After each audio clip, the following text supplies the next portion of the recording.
Begin Self-Publishing, episode number 39. The Dark Side of Assisted Publishing with Chrissie Parker. Interested in self-publishing but don't know where to start? Want to get your book onto Amazon? Want to hold your paperback book in your hands? Learn how on the Begin Self-Publishing podcast with your host, Tim Lewis.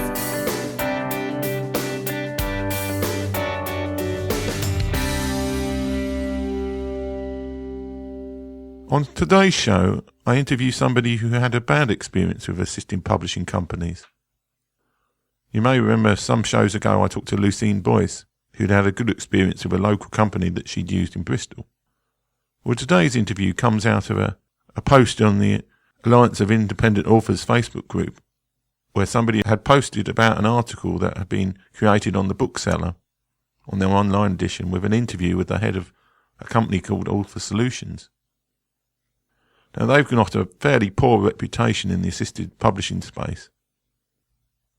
Chrissie's comments in her reply to that article made me want to get her on the show to get some idea of what actually does happen when you choose the wrong assisted publishing company, or maybe with values that you don't appreciate. So with no further ado, let's go over to the interview. Why did you decide to go down the assisted publishing route originally, Chrissie?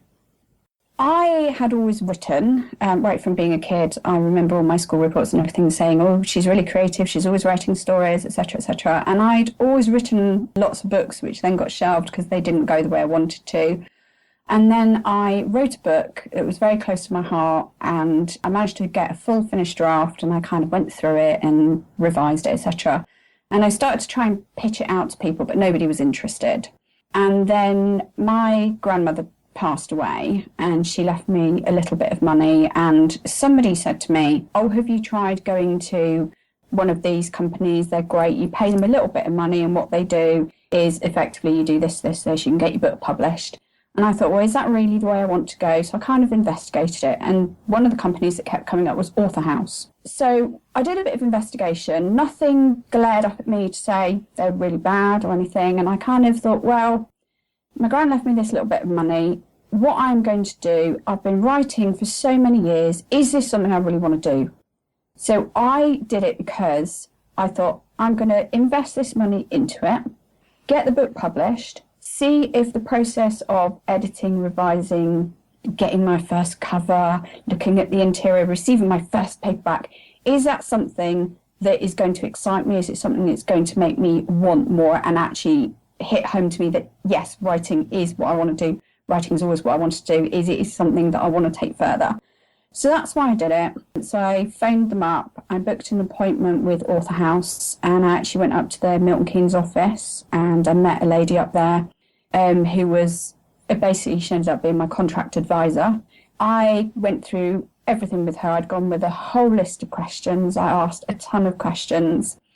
I did come out of the chat with her, a chat interview meeting, don't know how you want to describe it really, feeling a little bit bombarded with information, but I was so excited because she made it feel very exciting that I kind of went, okay, yeah, fine. I did everything I needed to do. And obviously because I'd done my research beforehand, I didn't have any kind of nagging doubts about doing it. And I'm one of those people that I do a lot of research before something, and then I go and I use my intuition and I go, yes, no, do it or not. There's no point in going away and prevaricating over something. So I made the decision there and then I signed up with them. And she explained to me what the next steps would be. The only thing that did kind of jingle in my brain whilst I was there was I signed the paperwork, and she said, right, fine, and I'll come back in a minute. I said to her, oh, where's my copy of the contract? You're going to sign it. Oh, God, I left it in the office. I'm so sorry. I'll send it to you. I was like, well, please make sure you do send it to me. She said, no, it's fine. So anyway, I kind of went away. She sent me an email confirming everything. Oh, God, sorry, yeah, I forgot to send you a contract. I'll do that. And then we went into the process of what I needed to do in relation to getting my manuscript up together, getting the galley ready, and effectively doing the cover. Had a wonderful chat with the cover people who are based in America. They were really on it, and the cover came back and it was fantastic. It was such a great cover. I was really pleased with it. And then I went through the whole process, and when everything was as ready as we all thought it could be, it was published and it was out there, and I received the physical copy, and I was really excited. And then we kind of came to a little bit of a full stop, and I was like, okay, so what happens next? And we're going back to, this was about 2008, 2009, so actually quite a long time ago in regards to where the publishing industry is now.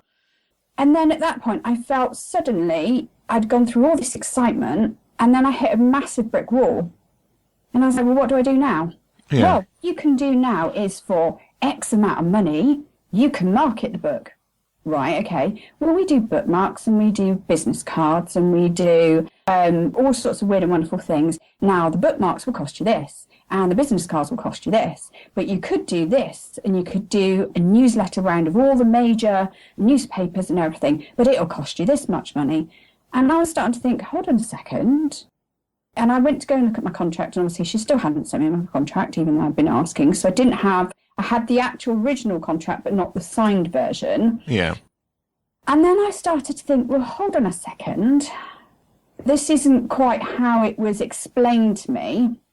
So I'm a bit confused about this. But anyway, I kind of carried on. So I started just doing a few things like with my friends and family and saying, you know, I've published this book if you're interested in it. And I started doing that. So I was making a few sales here and there through people I knew. But then we kind of went into the realm of what I call hard sell. Yeah. So at the time I was still doing a day job, and my mobile phone would ring and I'd pick it up and go, hello. Oh, hi, it's Joe or whoever from Author House. Oh, hello, is there a problem? Oh, no. I'm phoning from the marketing department. So I see you published your book X amount of weeks, months, however many ago, and you need to be doing this, and it will only cost you this much money. I'm really sorry, I'm at work at the moment. I can't talk. Now, it was all very nice. And the minute you said, I'm sorry, I'm not interested, or I'm at work, I can't talk, or I'm so sorry, I'm about to jump in the car and drive somewhere. Oh, well, you don't understand. You've published this book and you're not getting anywhere, and you're not going to do anything, and you're not going to be a successful author if you don't spend this money. And these calls started coming in very frequently, I would say probably every other day. And it started to get to the point where it felt like all they wanted from me was money. And I felt like I was being harassed, because every time, my email inbox as well was the same, because every couple of days I'd get exactly the same by email saying, you can't do this, you won't be able to succeed as an author if you do not spend £500 on a marketing strategy. And in the end, I started to feel extremely overwhelmed with it all. And I was thinking, well, this doesn't feel right. This just feels now that it's gone beyond it being a nice thing and it's gone into pure hard sell. And I don't like that. I don't like feeling pressured to spend money on things when I don't fully understand what I'm getting in return. And I was trying to ask questions about what I was getting in return, and all the answers were very vague. So I kind of just kept saying no to the phone calls and kept trying to investigate other ways of doing things on the internet. And it's when I came across somebody in America actually who'd had very similar experiences with me.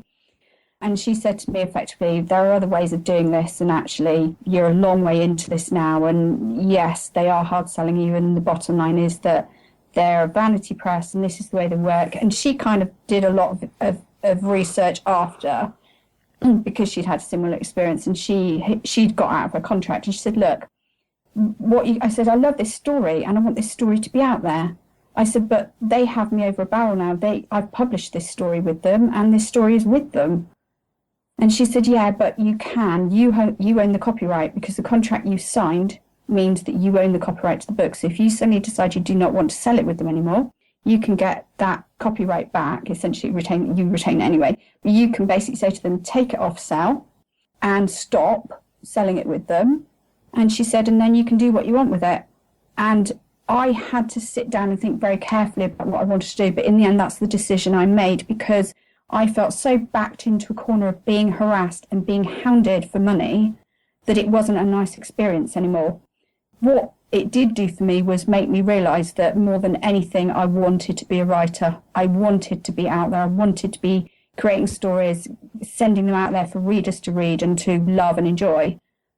So it was a kind of a bit of a double-edged sword for me, because it was a horrendous experience to go through in the end. But it made me even more determined to find a way, even if I couldn't get an agent and a publisher, I needed to find another way of doing it, a way that I had control and I knew what was going to happen, and get my work out there, essentially. So did you ever actually get that signed copy of the contract back? I didn't. Oh.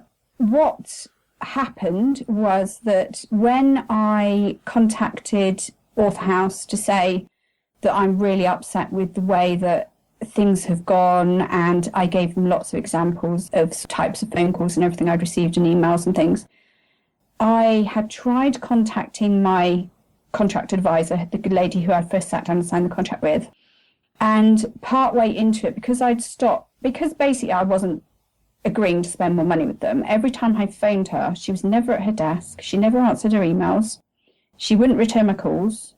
And then suddenly I found she'd left the company. I don't know whether it was she had left the company or, in inverted commas, had left the company. Yeah. And she just would not take my phone calls. And this was something that concerned me even more, because not only was I getting a very aggressive hard sell and feeling like I was being harassed, I then had nobody at the company that I could go to and talk to about anything, because she wouldn't take my calls, she wouldn't answer my emails. I would try and explain to another member of staff, and they go, well, I'm sorry, but I just work here and I'm not your advisor, which didn't help me. So in the end, I escalated it up to the manager. The manager promised faithfully that she would actually look into it and would come back to me, and she didn't. So I chased her again, and she promised faithfully, oh, yeah, you contacted me a few weeks ago. Yeah, I'll look into it and come back to you. I tried that 2 or 3 times and it didn't happen. So in the end, I got some advice from various places, and they said, purely off the back of what this fellow author had told me, and the advice was that, yes, if this is the contract you signed, but it's not your physical signed copy, because what I did is I had, when they sent me a pack, the example contract was in the pack. So even though I didn't have a signed copy of my contract, I had an example copy of the contract. And the example copy was dated, and that was still the contract in use by the company. So what they said, what the advice was that was given to me is, if this is still the contract that is in use within the company, the contract says that you can walk away from this contract at any time. There is no financial liability to you, to the company. You can actually ask for the book to be pulled from retailers, and you can essentially get all of the content back, apart from the cover. So the cover, it basically stays with Author House, but you can then do whatever you want with the content, which is yours. And if you want to republish it somewhere else under a different name, whatever, you can, or even under the same name, it doesn't matter. So I worked very, very hard doing everything in writing effectively to Author House, which took quite a long time. It took months. I mean, probably, off the top of my head, it's gone a long time ago now, but probably 6-7 months to resolve from that point. And I'd been chasing it for months before that. So it took me many, many, many months. And in the end, they begrudgingly agreed in writing that the book would be pulled from sale. It's fine, it's your copyright, etc., etc. They were very stern in the fact that you can't use the cover. I said, no, it's fine. That's not a problem. I'll get a cover done somewhere else. So eventually I managed to get everything back. The next problem I had was, because they feed everything through to Amazon, was trying to get it taken off sale with Amazon. Yeah. Because it was still for sale with Amazon for probably up to a year after the contract had ended, officially ended via the Author House's email. And I had to fight tooth and nail with Amazon, and I ended up getting in a battle between Amazon and Author House, because Amazon were telling me that Author House still had it for sale, and they were the ones who were providing the copies for sale, and Author House was saying they weren't. So again, that took me about another year to resolve that issue as well. And actually, if you go onto Amazon, you can still see that the book exists, although you cannot buy a copy anymore, and it does now finally say that it's out of print. But you can see that it did exist at one point, which is, to be honest, it's part of my past, and that doesn't particularly bother me. But it wasn't an easy time at all.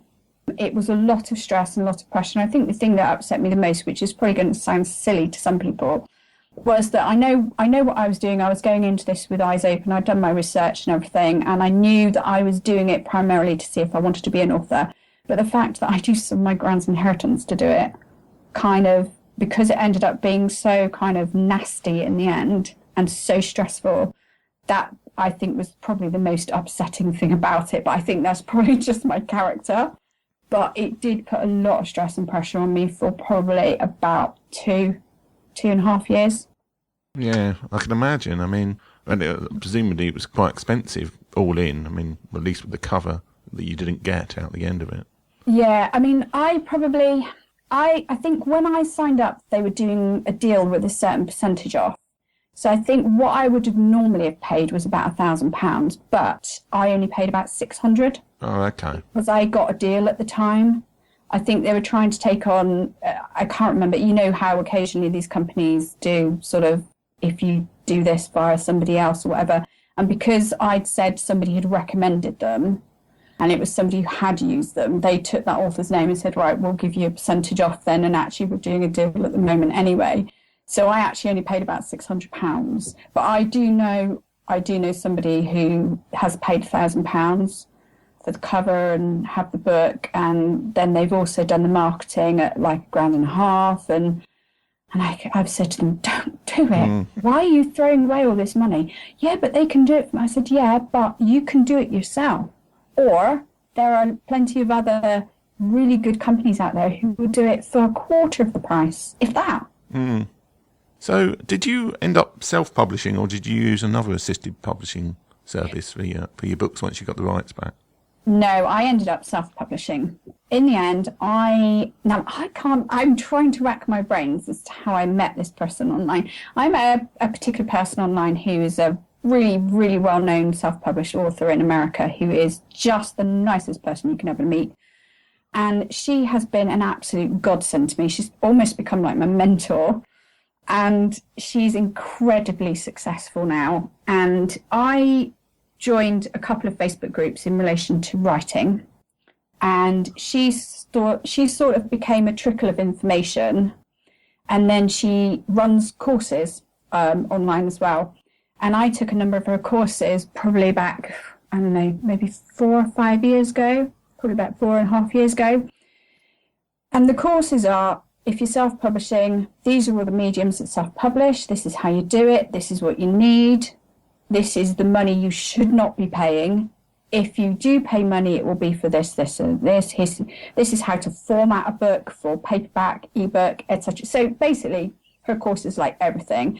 She's got marketing as well. And I sat there and I watched them and I just made loads of notes. And I decided, right, I hated what I did last time, but I do want to be an author. Still can't get an agent or a publisher because I don't fit the right bracket with my work. So I'm going to try self-publishing. And I gave it a go for my first book. I went through a lot of moments of, oh my God, tearing my hair out. How does this work? No, but I can't find where to press this. But what do you mean? So I learned how to use KDP, CreateSpace, etc. All of it. And because I'm in England, doing the whole tax thing as well, trying to get a TIN so I don't pay tax in America on American sales. So I went through everything and then worked out how to kind of get a good website built and how to run my social media effectively, things like newsletters and all that sort of stuff. And it's all stuff that I've been building up since that point. And obviously I'm still learning things every day, but majority of the information is in there now. So I published my first thriller in 2013, followed 8 months later by my historical fiction in the summer of 2014, followed last October by my second thriller, and this late summer, autumn, I'm going to be publishing another historical fiction, and I have another 4 books lined up after that to publish. So at the moment now I'm realistically publishing 1 book a year. Yeah. And all of the information I learned of her was invaluable. I'm very, very happy with self-publishing. It's really weird because what I've actually done now is I have what I call a little team. So I have a dedicated editor. I have a dedicated proofreader. My editor is actually based in America and she's American. I've chosen to do that for a very specific reason, because she's exceptionally good with English grammar, punctuation, spelling, etc. But she also reads the book on behalf of the American market for me. So if there's any little kind of British things that get in there that Americans really do not understand, she points them out, and it means I can adjust them. And it means that she's kind of reading for that market. My proofreader is English and reads for the English market. So I tally the two up. I've got a dedicated cover artist who's done all of my book covers since, and he's absolutely incredible. He works for a media company in London. He's actually a very long-term friend of mine, but he does book covers for me and makes rates. Although I shouldn't really say that. But he's absolutely incredible. And then I have a dedicated formatter as well. I'm trying to learn to do formatting, but there just aren't enough hours in the day at the moment, and I work part-time as well. But I have a dedicated formatter as well. He's absolutely fantastic. So it's kind of like I have my own little team, and I kind of, yes, I pay for my covers and my editing and my proofreading and my formatting, but actually I don't mind doing that because I'm at the stage now where it's not a lot, but I made a profit last year. Yeah, well, that's the main thing, yeah. Well, yeah, it is amazing. And to me, it's not about money. It's not about money. It's about actually writing for the love of it, and I absolutely love it. And if I didn't write, my head would literally explode because I have so much going on in there. It's good to know that from where I started with Author House, I've now come through and chosen a different medium to go, and I'm really happy. You know, my editor is really hard on me. She is. She's very honest, and I love that about her. She does an excellent job with trying to help me with sort of working out the plot lines and saying things like, you know, this really doesn't work, or why are you doing this? And, you know, my proofreader is really good as well. Like I said, my cover artist is excellent. So I kind of have this really good core team that I work with, and it makes my job really easy as an author, and it makes me really happy because I'm doing what I want to do. Yeah. So what advice would you give people in terms of choosing an assisted publishing company or self-publishing? I would say do what I did and do the research, but really, really do the research and ask a lot of authors. Go out there and go on to, go to people's sites whose books you like reading, for instance. And if you are able to contact the author or somebody who works with them, just say, could I just get a little bit of your advice? This is what I want to do. How would you recommend that I do it? Because, I've been told, maybe I could go with somebody like Author House, or I don't know, maybe Lulu, or I could go and, I could publish it on Amazon or Kobo or Smashwords, whoever. How would you recommend I do it? And actually, I have had people come to me recently who said, I've written a book and a friend of mine has told me you're an author. What would you recommend? And I have been very honest with them. And I have said to them, this is the way I do it. And these are the pros, these are the cons. You could do it this way. So you could go to somebody like Author House or whoever. But if you do go there, bear in mind that in order to publish, you have to pay X amount for this, X amount for this, X amount for this, X amount for this. So if you've got the money, fine. But if you haven't, you have to bear in mind that it's not like going to a traditional publisher through an agent where they say, here you go, you get your advance, and then, you sell your books, and then you may, if you sell enough to get you past the advance, then you get a bit more money, but they do everything for you. It's not like that. It's completely different. So I try to be very honest with people, and I try to say to them, honestly, there are 3 ways of doing it. There's this way, this way, this way. This will cost you this. This won't cost you this. This may cost you. But I just try and give people information. I'm not one to turn around and say, oh my God, don't use them because they're hideous, because that's not, that's not fair. And I have heard people saying, oh, you don't want to use people like Author House because they're a scam. I wouldn't say they're a scam because that's not fair to a business. What I would say is that you have to go into it understanding that they are running it as a business and they are making money out of you wanting to be an author. And I'm not saying that as a bad thing or to diss them at all. It's just the practicalities of how they work. That is how they operate as a business.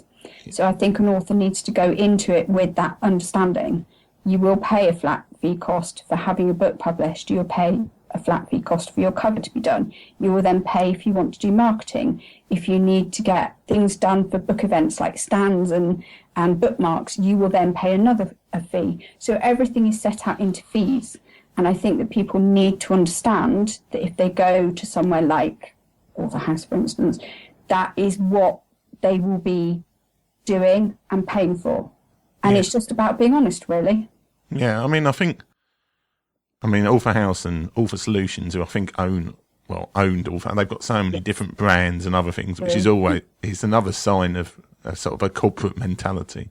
Yeah. I think they are basically just a sort of a factory in terms of like trying to push authors through, and then there's a lot of the strong sell. But as you're right, I think it's a bit much necessary to say they're a scam. They're just probably not very good value compared to some of the other options that are available, certainly compared to self-publishing in the normal way.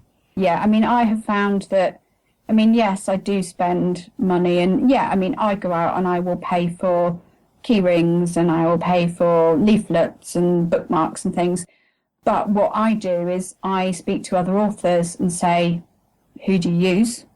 Who's had a great company, who's bought things from? I will then maybe speak to local publishing companies where I live and say, look, I live locally. What can you do for me? Is there any percentage off? And I think sometimes the more you buy in bulk, and it's really silly things like recently I needed some leaflets doing. They were really simple. I did it via Vistaprint, and I got, because they were doing a money off promo, I got 1,500 leaflets for £30. Yeah. Which is really, really cheap. And yes, you have to spend an hour maybe pootling around on their site and putting all the information in.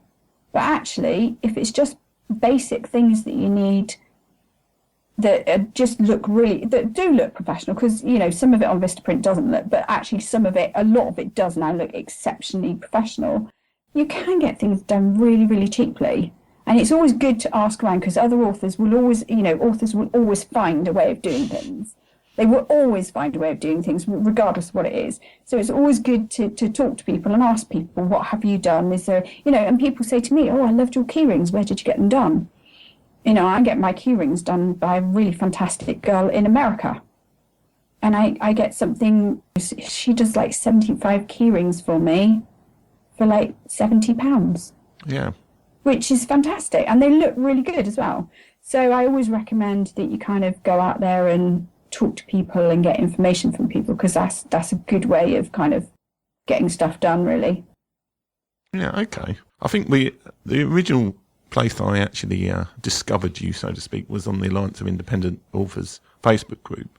Yes. And that was you were responding to somebody posted an article from the bookseller with the Author Solutions CEO, and you expressed like some dissatisfaction with the article for a similar reason to lots of the other people, when it was a little bit in denial of the fact that some authors have had problems with the Author Solutions companies in the past. Yeah. Exactly what you said. Reading that article, I kind of read it. It was almost like they were saying, we are wonderful, come to us. Everything that's been said badly about us is not true. We are wonderful. Let's throw some little gold stardust over the top of us and make us look shiny and wonderful and new again. Which is a slightly weird way of describing it, but that's the only way I can describe it. And for me, reading the article, it did not ring true with everything I went through. Everything that I went through was incredibly stressful, and it's not something I would ever want to do again. When you deal with a company, you need to know that if you have a problem, you can phone them up and somebody will be there for you. Even if the person who is handling your contract is not there, there should be somebody else there who can talk to you about what your problem is and help you through it. I did not get that from Author House. I did not get that support. I spent a long time trying to get support. I did not get phone calls back. I did not get responses to my emails. That is not a good way to run a company. Admittedly, it was a long time ago, but for me, that was too much. When I tried to then take it further to go up the chain, the boss promised me faithfully they'd look into it. They didn't. I had at least 2 or 3 attempts at that same scenario, and you would expect if you take something up the chain, you get it dealt with. It didn't happen. And the only way I could get my situation resolved was to wash my hands of it and walk away, which left a very bad taste in my mouth. And to see an article like that, it did upset me a little bit, and it did make me a bit cross, because I know what I went through and I know what other authors have been through, and it's not the experience that we had. And not that I'm expecting one, but I never got an apology from Author House for the way I was treated. I was just treated like a number on a spreadsheet. We've had your money now, and go off and do your own thing. Oh, but by the way, if you can pay us another £1,000 for marketing, fantastic, because we can make a bit more money off of you. And that's the way it felt. It didn't feel like a good working relationship. I felt like I was a bank to them. And if they could make more money out of me, great, fantastic. And it could have been a situation where I had walked away from that contract going, I never want to write again. And for a creative person who has a dream of doing something, they could end up in that situation where they're not as forceful as me. And they could have just gone, I'm walking away from it, and I'm not going to follow my dream, because the situation was such that it stressed me out so much that it's not what I want to do. And that's why I think that's primarily why that article upset me so much, is I don't want to see that happening to other authors. I want a company to be honest with them. I want a company to be there and support them. You know, if somebody chooses to use somebody, you know, one of the author solutions companies, and they feel that's a right fit for them, that's great. But I would hope that the staff there are there for them and support them, and don't pressurize them, and don't make them feel like they've made a mistake. Yeah, I mean, I think the issue, even if you're being charitable, because it's easy to make allegations about companies like this, but at the very, very best, they've got extremely poor and have had extremely poor customer service in the past. And I was expecting maybe in an interview that they'd say, well, we'd had problems in the past, but they were like a few bad apples or something. But there was none of that. It was all, oh no, we're perfect, and we've been perfect all the time. And I think that's what annoyed me, and a lot of the more sort of people who weren't as passionate necessarily about this sort of anti-author solutions thing that you get in the self-publishing movement. It's the very least they're just very poor in their customer service for people, and the fact that the book is still on Amazon even now. What is the book, by the way? What's the name of it? I'll put in the show. It's called Nabatea. Basically, if you go onto Amazon and just type Chrissie Parker in, you'll be able to see it. It's got sort of like it's sort of like a beigey colour, and it has a photograph that's slightly at an angle on it, like an old-fashioned looking photograph. And it's called Nabatea. Again, it was a working title, and it would have been useful for somebody to kind of say to me, title doesn't work, let's change it. Currently unavailable. Is that the actual original cover that they... That's the original cover from Author House, yeah. Which actually I really like. I don't think it's a bad cover at all. I've seen worse. Yes, yeah, it's all right. I mean, I've seen a lot worse. It's got a load of weird question marks instead of apostrophes in the book description as well. Yeah, I know. It's because, I mean, effectively it's not available anymore. And I have asked Amazon to remove it, and they said no, they just won't. And there's still this... I've just left them to argue it out amongst themselves, but at least I know now that it's physically not available for sale. And actually what I'm doing now is, because I love the story so much, I am actually in the process of revising it completely, and it'll be going off to my editor next year, and it'll be republished under a different name, and a different cover, which, you know, it's my first book, and I do really like the story, and it needs to be out there. I feel it needs to get back out there, so it will go back out, republished under a different name and a different cover. Yeah. So. Okay, so in terms of people who want to get hold of you, either to ask you about self-publishing or to find out about your best-selling books, how can they do that? I have a website, which is www.chrissieparker.com, and Chrissie is with an IE at the end and not a Y, because that always confuses people. I do also have an email address, which is chrissieparkerauthor@icloud.com as well. Or you can find me on Facebook, Pinterest, Twitter, G+. Most of them, basically. Yeah. So anywhere on social media, you're on there somewhere. Yeah, So yeah, I'm on probably there. under Chrissie Parker or something similar, I guess. And on Twitter, I'm at Chrissie_author. On Facebook, I'm Chrissie Parker author. Was there already somebody with Chrissie Parker on those other ones, or was it just the? Yeah, and on Twitter there was already quite a few people with Chrissie Parker, so I had to do, and there was already a Chrissie author as well, but I don't think she does anything anymore, so I had to go with Chrissie_author. So I also have a Facebook group as well for my readers, which is Chrissie Parker Book Group as well. Okay, well we'll give the people some chances to buy your books before maybe they go into the book group. But yeah, it's very nice to talk to you today, Chrissie. And to you, and thank you very much. Thanks for going through those traumatic times in the past with me. No problem, anytime. Thanks a lot. Thank you. Thanks for listening. If you enjoyed today's show, please stop by iTunes and rate and leave a review. This helps make the show more visible. For free resources, show notes, and other helpful content, join the community at beginselfpublishing.com.